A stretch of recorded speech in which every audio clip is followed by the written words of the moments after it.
సజ్జనార్కి ఇలాంటి విషయాలు కూడా తెలియకుండా అతను పోలీస్ జాబ్ ఎలా చేస్తారో నాకైతే ఏం అర్థం కావట్లేదు. ఇప్పుడు సినిమా ఇండస్ట్రీలో ఉన్న వాళ్ళు గొప్పోళ్ళు అవ్వచ్చు, వాళ్ళకి డబ్బు ఉండొచ్చు, వాళ్ళ సమాజంలో గుర్తింపు ఉండవచ్చు.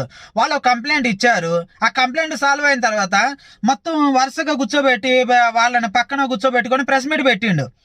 ఇదే సర్జనారు చాలా మంది పేదవాళ్ళు కంప్లైంట్ ఇస్తున్నారు. వాడిని పేదవాళ్ళని కొట్టారనో, తిట్టారనో, లేదంటే వాళ్ళ ఇల్లు దోపిడీ జరిగిందనో, నా ఉంగరం పోయింది, నా చైన్ పోయిందనో, లేకపోతే నన్ను ఎవడో అన్యాయంగా దూషించిండనో కేసులు పెడుతున్నారు. వాళ్ళందరినీ కూడా ఆఖరికి చంపిన విషయాల్లో కూడా కేసులు పెడుతుంటే ఆ నేరస్తులందరినీ పట్టుకొచ్చి ఎవరైతే కంప్లైంట్ ఇచ్చారో వాళ్ళందరినీ ఇలా పక్కన కూర్చోబెట్టుకొని ప్రెస్ మీట్లు పెడుతున్నారా? పెట్టట్లేదు కదా. ఎంతమందికి ప్రెస్ మీట్లు పెడుతున్నారు? మరి అలాంటప్పుడు వీళ్ళు సమాజంలో గుర్తింపు ఉన్న వాళ్ళకి ఒక న్యాయం, పేదవాళ్ళకి ఒక న్యాయమా? ఇదేమి న్యాయం? పోలీసులు ఎక్కడ భేదాభిప్రాయాలు చూపించకూడదు. అధికారంలో ఉన్నోళ్ళైనా, లేనోళ్ళైనా, డబ్బున్నోళ్ళైనా, లేనోళ్ళైనా, ఎవరినైనా ఒకే రకం చూడాలి. మరి ఇదేంది?